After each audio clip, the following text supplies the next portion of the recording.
কোন আলেমা, তুমি হও আলেম। কোন তুমি হও কি? জোরে কয় না। আলেম হওয়ার সুযোগ যদি তোমার না থাকে, আরেকটা সুযোগ আছে, আও মুতাআল্লিমা, হও আলেমের ছাত্র। কি হও? কোন না। ছাত্র হওয়ার সুযোগ হইল না তোমার, বুঝতেছেন না কথাটা? ছাত্র হওয়ার জীবনে কি হয় নাই? সুযোগ হয় নাই। তুমি হও আও মুস্তামিয়া, আলেমদের ওয়াজ মাহফিল বয়ান শুনো। কয়টা হইছে? কোন না। তিনটা। হ্যাঁ, জীবন এমন সময় ব্যস্ত, ওয়াজ মাহফিল বয়ান শোনার সুযোগ হয় নাই, দূর থেকে আসে। হ্যাঁ, তুমি এতটুকু কর, আও মুহিব্বা, কমাস কম আলেমদেরকে মুহাব্বত কর। বলা তাকুন খামেসা, 5 নম্বরে যাইও না, হলে তাহলে হালাক হয়ে যাবা। কথা বুঝেন না মনে? একটু জোরে কর না। বুঝে থাকলে বলেন, আলেমদেরকে মুহাব্বত করা এটা কি আমাদের কোন সরকারের নির্দেশ না রাসূলুল্লাহ বাগের নির্দেশ? আরো জোরে কয় না। রাসূলুল্লাহ বাগের নির্দেশ কিনা? কথা কন না। আলেমদের সাথে দুশ্মনী যারা করবে, আলেমদের সাথে যারা হিংসা রাখবে, আলেমদের সাথে যারা ঘৃণা করবে, হ্যাঁ স্পেসিফিকলি মুআয়্যান কোন আলেমের যদি দোষ থাকতেই পারে, কথা কয় না, ঠিক কি না ভাই? কষ্ট হয়তো কথা বলতে, জোরে কর না, ঠিক কি না? তাহলে মুআয়্যান কোন আলেমের দোষ থাকলেও সেটা থাকতেই পারে, সেটা আপনি বলে দিতে পারেন, কথা কয় না। কিন্তু আপনি জাত সত্তাগত সকল আলেমকে আপনি ঘৃণা করেন যদি, তাহলে আপনি মনে রাখেন, আমি আশরাফি হুজুর বলে গেলাম, কোনদিন আপনি ঈমান নিয়া আপনি কবরে যাইতে পারবেন? কথা কোন, ঠিক কি না? আরো জোরে কোন, ঠিক কি না? একটা ছোট্ট একটা মারিফাতের কথা এখানে বলে দিই।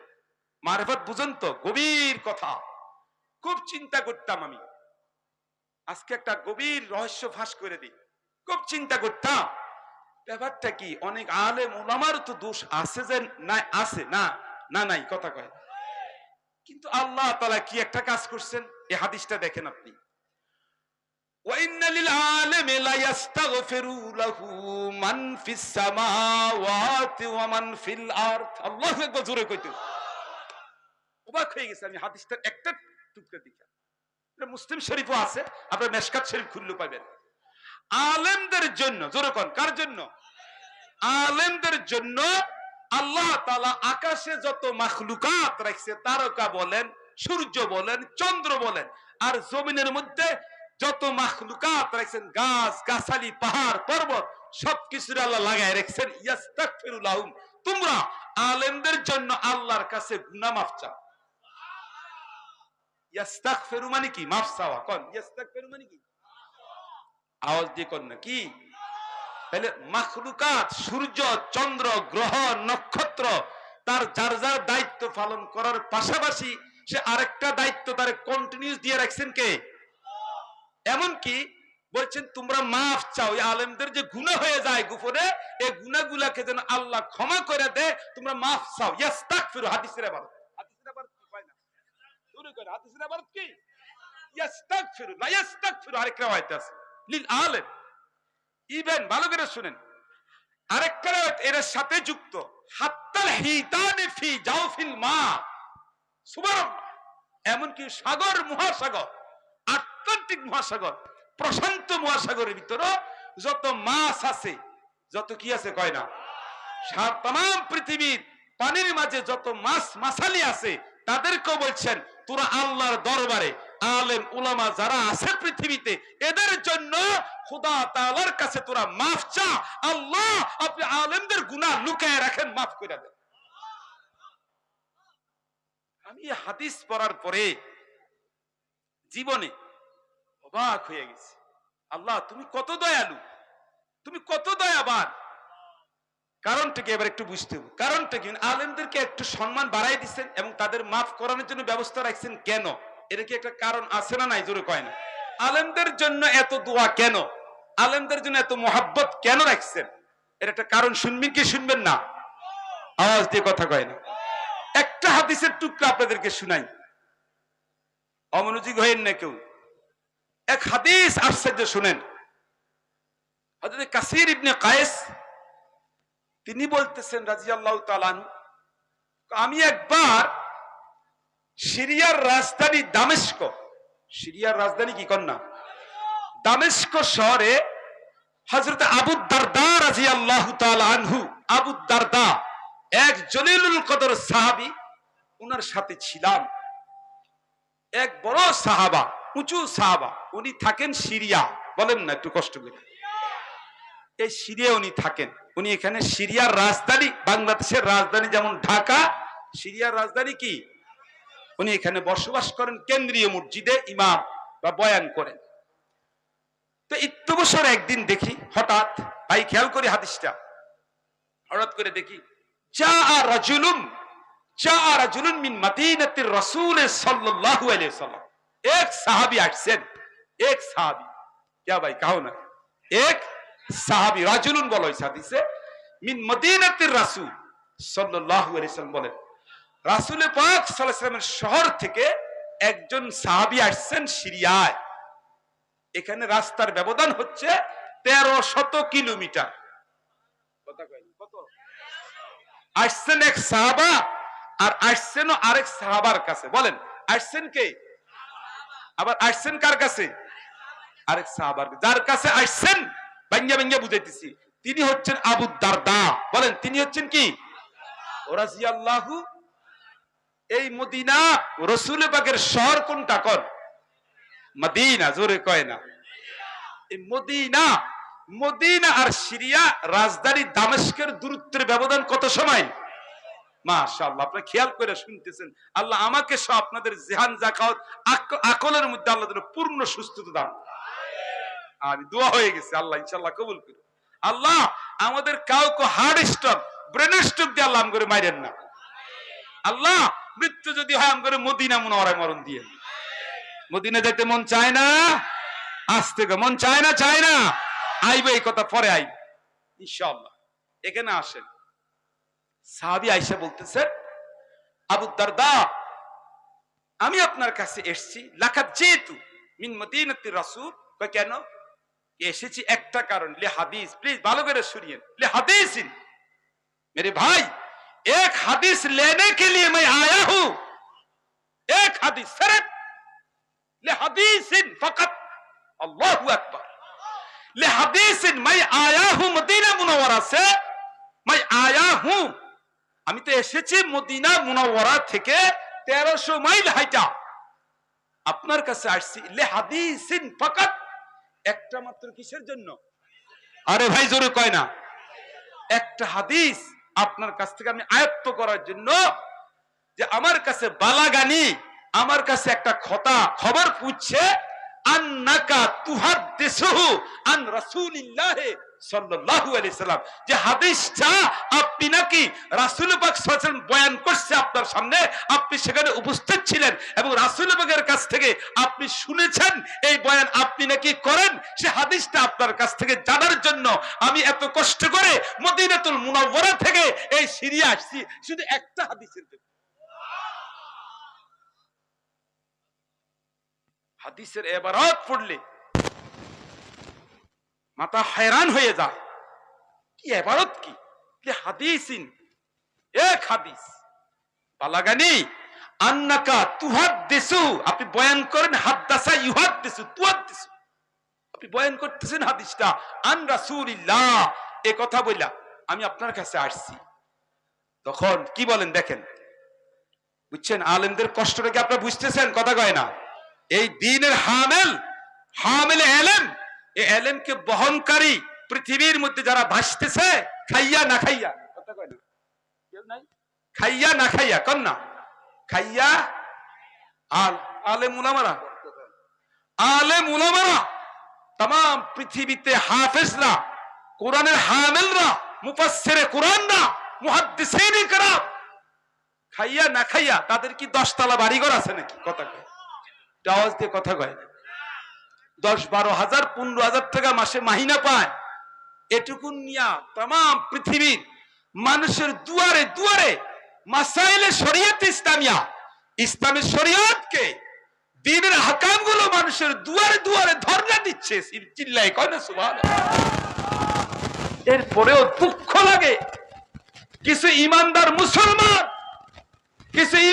মুসলমান আলেম উলামার জামা দেখলে, টুপি দেখলে, পাঞ্জাবি দেখলে, ইশারা মস্করা, আলেম উলামাদেরকে কিছু খুশাখাসি না দিলে ফেরের ভাতে হজম হয় না। আছে না নাই?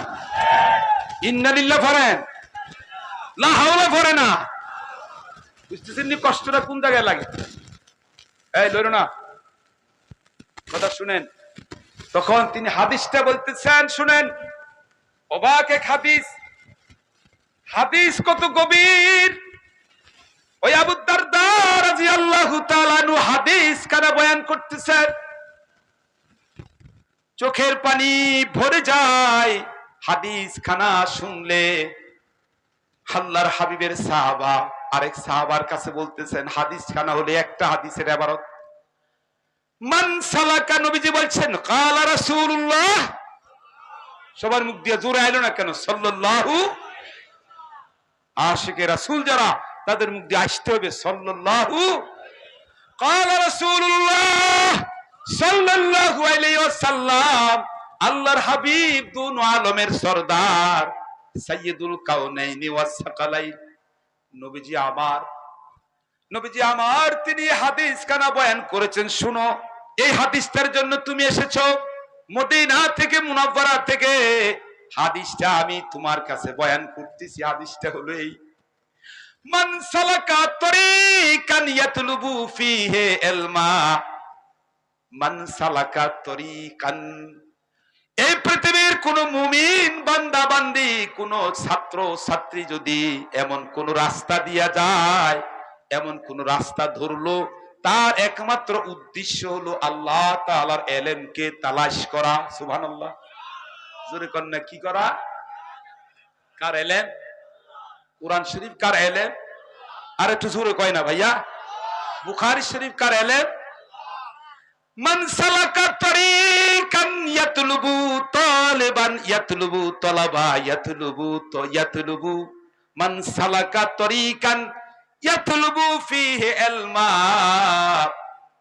যেই যুবক, যেই ছেলে, যার ছেলে এমন কোন রাস্তা ধরলো, আল্লাহ তারে ধরাইয়া দিছে, যেই রাস্তায় তার মাকসাদ হলো ইয়াতলুবু ফিহি ইলমা, ওই ছেলেটি, ওই মেয়েটির একমাত্র উদ্দেশ্য হলো আল্লাহ তাআলার ইলম তালাশ করে অর্জন করবে, মানুষের কাছে ইলমের কথা পৌঁছাইবে, তাকে বলা হয় আলেমুল। আমাদের পরিভাষায় বলা হয় তালিবুল ইলম। কি বলা হয়? জোরে কয় দেখি। নবীজি হাদিসটা বলতেছেন, যদি কারো ছেলে মেয়ে এরকম ইলম তালাশের রাস্তা ধরে, তার কি হইবে শুনেন। আল্লাহ রাসূল বলেন, তো আল্লাহ তাআলা বলেন, নবীজি বলেন, সালাকাল্লাহু তরিকান মিন তুরুকিল জান্নাতে। ওই আব্বা আম্মার ছেলে মেয়েটাকে আল্লাহ জান্নাতে যাওয়ার যত হাজার শত রাস্তা আছে, ওই ইলম অন্বেষণ করার কারণে জান্নাতের কোনো না কোনো একটা রাস্তা দিয়া তারা আল্লাহ তাআলা রহমত দিয়া জান্নাতে পৌঁছাইয়া দিবে। আল্লাহু আকবার। বুঝছেন কথাটা আপনারা? এই একটা হাদিস, তরিকান মিন তুরুকিল জান্নাহ, বুঝে থাকলে হাদিসটা বলেন, জান্নাতে যাওয়ার রাস্তা কি একটা না অনেক? আরো জোরে কয় না। এই জন্য দেখবেন, কেউ ইমামতি করেও জান্নাতে যায়, কেউ কেরাত পড়েও জান্নাতে যায়, কথা কয় না। কেউ বুখারী শরীফ পড়ে, একজন এক এক ফোনে আছে, কেউ বয়ান করে। আল্লাহ তাআলা জান্নাতে নেওয়ার রাস্তা একটা না হাজার হাজার। আপনারা কি জান্নাতে যাইবেন না? আসতে না কই। এখন যদি জিজ্ঞাসা করতাম সান্দিনা পৌরসভার মেয়র হইতে চাই কে, আমরা তো দুই হাত উঠাইয়া দুই ফাও সওয়ালগি দিয়ে লিতে। যদি জিজ্ঞা বলে মেয়র হইতে চাই কে, ছোট্ট ছোট্ট বাচ্চারা পর্যন্ত ফাওয়ালগি দিয়ে লিবে। কথা কয় না। আল্লাহর জান্নাতে যাইতে চান না তো জিন্দা আওয়াজে বলতে পারেন না? আল্লাহর জান্নাতে যাওয়ার রাস্তা কি একটা না হাজার হাজার? আল্লাহ তাআলা দুনিয়ার ভিতরে ইমানদার আল্লাহওয়ালা যুবক এবং যুবতী, মুসলিমাত মুসলিমিনা, মুসলমান পুরুষ নর নারী, আল্লাহ হাজারো রাস্তা দিয়া জান্নাতে নিবে না নিবে না? চিল্লাই কয় না, নিবে না নিবে না? নেওয়ার কত রাস্তা। এই দেখেন, একটা সঙ্গীত শুনেন, জান্নাতি দুনিয়ার মুসলমান মহিলা, কোন দুনিয়ার মুসলমান মহিলারা, নারীরা, তারা বলবে, তারা কি বলবে? নাহনুল মুসাল্লিয়াত ফামা সাল্লাইতুন্না। আমরা মুসলমান নারী, দুনিয়ার ভিতরে আমরা কষ্ট করে নামাজ পড়েছি, ও জান্নাতের হুরেরা, তোমরা তো নামাজ পড়ো নাই। সুবহানাল্লাহ কইছেন না? জান্নাতের ভিতরে হুরদেরকে বানাইছেন কে? আল্লাহ। কিন্তু দুনিয়ার ভিতরে যারা আছে, দুনিয়ার মধ্যে এখনো জান্নাতে যায় নাই মুসলমান নারীরা নামাজি, তারা বলবে সেখানে ও নাহানুল মুতাসাদ্দিকাত ও নাহানুল মুতাওয়াসিয়াত, আমরা দান করছি আল্লাহর রাস্তায়, আমরা সেই নারী, আমরা ওযু করছি, আমরা আমাদের যৌবন জীবন নিয়া ইমানদার নারীরা বলবে আমরা রাস্তায় চলছি। কত ইফতিজিং করছে, কত যুবকরা খারাপ ভাবে আমাদেরকে দেখছে, আমরা তাদের ফাল্লায় পড়ি নাই, আমাদের হায়া ছিল, ইমানের পরীক্ষা দিয়া আল্লাহর ফজলে আমরা জান্নাতে আসছি, আমরা শ্রেষ্ঠ। জোরে কোন সুবহানাল্লাহ। জান্নাতে যাওয়ার রাস্তা এক না হাজার হাজার। আল্লাহ তাআলা ইমানদার দুনিয়াবাসী, ও মুসলমান, ও ইমানদাররা, আলেমদেরকে হিংসা করো না, আলেমদেরকে একটু মোহাব্বত রাখো, একটু মোহাব্বত রাখো, আলেম উলামাদের সাথে একটু ভালোবাসা রাখো না।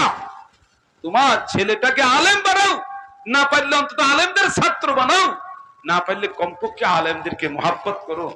ছোট্ট একটা রেওয়ায়ত আমার মনে হয়েছে, একটু বইলেই ফালাইতে, আমি আবার ইমানদারের কাছে আসা, এরপর আমি আমার আলোচনা শেষ করলাম ইনশাআল্লাহ। মুসা আলাইহিস সালামের জামানায় মুসা কালিমুল্লাহ কার সাথে কথা কয় কোন তো? ওনার জামানায় একজন লোক অনেকদিন পরে মারা গেছে। কি হয়েছে? মারা গেছে। মারা যাওয়ার পরে মুসা আলাইহিস সালাম ওই লোকটা ব্যাপারে আল্লাহ তাআলার দরবারে জিজ্ঞাসা করছেন, রব্বে কারীম, মুসা আলাইহিস সালাম, আল্লাহ, এই লোকটা যে আমাদের দেশের, এই লোকটা মারা যে গেল, আল্লাহ একটু বলে দেন না আপনি আমারে, এই লোকটা কি কবরে শান্তিতে আছে, জান্নাতে অবস্থা আছে, না জাহান্নামের আগুনে আছে? বুঝছেন নি কথাটা? কার কাছে জিজ্ঞেস? তো আল্লাহ তাআলা মুসা আলাইহিস সালামের সাথে খুশি হয়ে বলতেছেন, মুসা, এই লোকটা মারা যাওয়ার পরে আমি আল্লাহ না, বলেন না কে? আমি আল্লাহ না, তার কবরের মধ্যে শান্তি দিয়া জান্নাতের মেহমান বানাই দিয়েছে। তো মুসা আলাইহিস সালাম একটু কৌতূহলে জিজ্ঞাসা করতেছেন, আল্লাহ, এই লোকটার এমন কি? বেশি কিছু তো আমি দেখি নাই। কে কয়? মুসা। মুসা আলাইহিস বলে, এমন তো বেশি কিছু দেখলাম না, কি এমন কারণে আল্লাহ আপনি তারে খুশি হয়ে জান্নাত দিয়ে দিবেন? কথা কি বুঝতেছেন? তো আল্লাহ তাআলা বলেন, আল্লাহ রাব্বুল আলামিন বলেন, মুসা, একটা বিশাল কারণ আছে, তার ভিতরে মারিফাত ছিল। সেটা কি জানো? ও মুসা, এই লোকটা যতক্ষণ দুনিয়ার মধ্যে জীবিত ছিল, এই লোকটা মুসা তোমার পোশাক গায়ে দিত, তুমি যেমনে চলতা মুসা, ও মুসা, তুমি তো আমার রাসূল, তুমি তো আমার কালিমুল্লাহ, তুমি তো আমার দোস্ত। এই লোকটা তোমারে ফলো করত, এই লোকটা তুমি মুসার জামার মতো জামা গায়ে দিত, তুমি মুসার টুপির মতো টুপি দিত, তোমার হাতের লাঠির মতো লোকটা লোকটা লাঠি রাখতো। আমি আল্লাহর কাছে মনে হইতো যেন এটা আরেকটা মুসা দেখা যায়। আল্লাহু আকবার। কয় না? আপনি কি মনে করছেন বিষয়টাকে? আপনি কোথায় আছেন? আপনি একজন আল্লাহর ওলি, হক্কানি ওলির একটা পোশাক, সুন্নতে রাসূলের পোশাক, রওজায়ে মদিনা, প্রেম আপনার দিলে জাগ্রত। আপনাকে আল্লাহ তাআলা জান্নাত দিবে না? মানে জান্নাত তো ঈমানদারের জন্য, কোন না? জান্নাত তো কার জন্য, কোন না? বিশ্বাস হয় না? না, একটা আয়াত শুনাই। আল্লাহ রাব্বুল আলামিন বলেন, ওয়া উযলিফাতিল জান্নাতু লিল মুত্তাকিনা গায়রা বাইত। আল্লাহু আকবার। এই আয়াতে কারিমার সামনে আইসা চোখের পানি ধর ধর করে পড়ে যাইতেছে। আল্লাহ বলতেছেন, ঈমানদাররা শুন, তোরা কাল রোজ কিয়ামতের ময়দানে কোটি কোটি ঈমানদার যেখানে অবস্থান করবে, তো আল্লাহ জান্নাতকে বলবেন, জান্নাত তুই আয়সা, ওই তুই জান্নাত, তুই যেখানে আসো, তুই জান্নাত, তুই সেখান থেকে আয়সা আমার ঈমানদার নর নারীদের কদমের সামনে আয়সা চুমা খাইয়া তোর জান্নাতে লইয়া যা। এরপরে কি সুবহানাল্লাহ আওয়াজটা জোর হইতে পারলো না? বুঝাইতে পারছি কথাটা? যা ঈমানদারদেরকে এই কথা আল্লাহ কখনো বলবেন না, ও ঈমানদাররা তোমরা তো আমার জান্নাতের মেহমান, ওই জান্নাতে তোমরা হাইটা যাও, বরং এটা বলবেন না, ওয়া উযলিফাতিল জান্নাতু, জান্নাতুন নাইবে ফাইল, জান্নাতকে আল্লাহ তাই দেয় না, ইমানদারদের পায়ের সামনে ফালাই দেয়। দেখেন কি অবস্থা। এই জন্য বলছিলাম কোন আলেমা, আলেম হও, আলেম হও, আলেমদের ছাত্র হও। দেখেন ছাত্র হইলে ইয়াতলুবুল ইলম। তো একটা হাদিস এখানে আরেকটু শুনাই তো মজা লাগবে। আল্লাহ রাসূল ওই হাদিসের সাথে আছে যে ওয়াইনাল মালাইকা লা তাদাউ আজনিহাতাহা রিদান লিতালিবিল ইলম। সুবহানাল্লাহ কই ইচ্ছে করলো না? হাদিসের এবার একটা বুঝেন না অর্থ না, এই হাদিসের অংশ এটা। দেখেন আরেকটা যে মালাইকা মানে ফেরেশতা, ফেরেশতা করে খোদা তাআলা বানাইছে মাটি দিয়া নাকি নূর দিয়া? চিল্লাই কয় না, নূরে নূরে ফেরেশতা। একজন স্টুডেন্ট যখন মাদ্রাসায় আসা যাওয়া করে, বিশ্বাস করেন খোদা তাআলার কোটি কোটি নূরের ফেরেশতারা তাদের রহমতের ডানা তার পায়ের নিচে পাখার মতো বিছায় রাখে। সুবহানাল্লাহ কইছি তো কেমন জানি মরাম না, আরো জোরে কর না সুবহানাল্লাহ। তো এক মুতাজিলি ছাত্র, মানে ছাত্রদের মধ্যে অনেক সময় মাদ্রাসায় পড়ুয়া দুই একটা একটু টেডা টাইপের হয় না, কথা কয় না, হয় মাঝে মধ্যে হয় না। তো এই কিতাবের হাসিয়াতে আসছে এক ছাত্র, সে মুস্কি মুস্কি হাসে। এটা আমরা তো সুবহানাল্লাহ কন্যার অনেক আসছে যদি কইছে আর কি হুদা কোথায়। ছাত্রটা ক্লাসে বসে বসে কয়, ও হুজুরে পড়াইতেছে হাদিস, ফেরেশতারা ফাঁকা বিছায়, ফেরেশতারা গালিচা বিছায়, ডানা বিছায় দেয়। আচ্ছা দেখবো কালকা। কি কইতেছে? কয় না আচ্ছা এতে কালকে দেখবো। কেমনে দেখবো? এতে নিয়ত করছে মনে মনে, কালকে তখন বাড়ির থেকেই দেওবন্দ মাদ্রাসা আমু, কালকে তখন বাড়ির থেকে হেফজখানে আসমু, তো আসতে দেখবো হুজুরে যে কইছে হাদিসটা। বুঝতেছেন নি কথা? হুজুরে যে বলছে ফেরেশতা কি বিছায় দেয়, কয় না গালিচা ডানা বিছায়, দেখলাম সে আসলে কি দেখমু, সে আসলে ফেরেশতা ডানা বিছায়নি, গাইলে দেখমু। কি করছে? একটু দুষ্টামি, বুঝে না আর কি হাদিসের একটু মানে হাদিস থেকে একটু সে কেমন কেমন হালকা মনে করে পরের দিন আসার সময় রাস্তা দিয়ে এরম করে, তার পায়ের জুতা সহ রাস্তায় আসার সময় কই চাই ফেরেশতার ডানা, এমনি একবার ছাপ দেয়, এমনি একবার ঠেলা মারে রাস্তা দিয়ে, এমনি একবার গসা মারে। কথা শুনতেছেন নি? কতক্ষণ পরে ফাও দুই খান টুকরা টুকরো হইয়া বাইঙ্গা রাস্তার মধ্যে করে দিচ্ছে।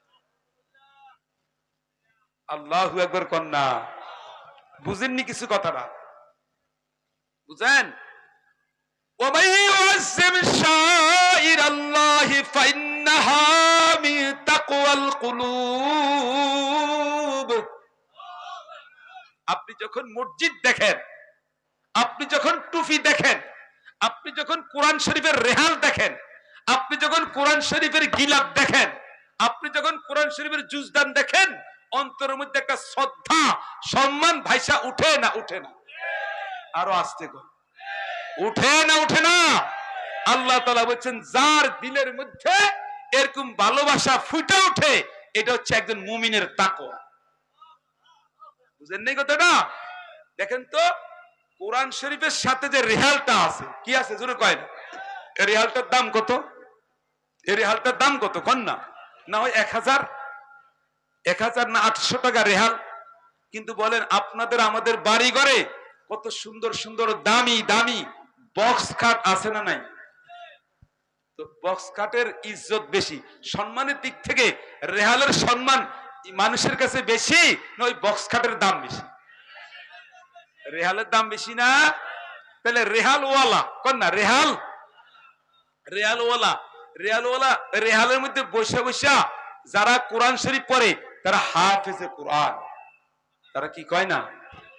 দেখেন ও মুসলমান, আপনার কাছে আমার কাছে দাম না থাকতে পারে, আপনারা একটু নজর করে দেখেন আজকে বাংলাদেশের হেফজখানাগুলা, বাংলাদেশের লক্ষ লক্ষ হেফজখানার ছাত্ররা রাতের গভীরে যখন 3টা 3:30টায় ঘুম থেকে জাগ্রত হয়, কিভাবে আবৃত্তি করে, সবক নেয়, সবক দেয়।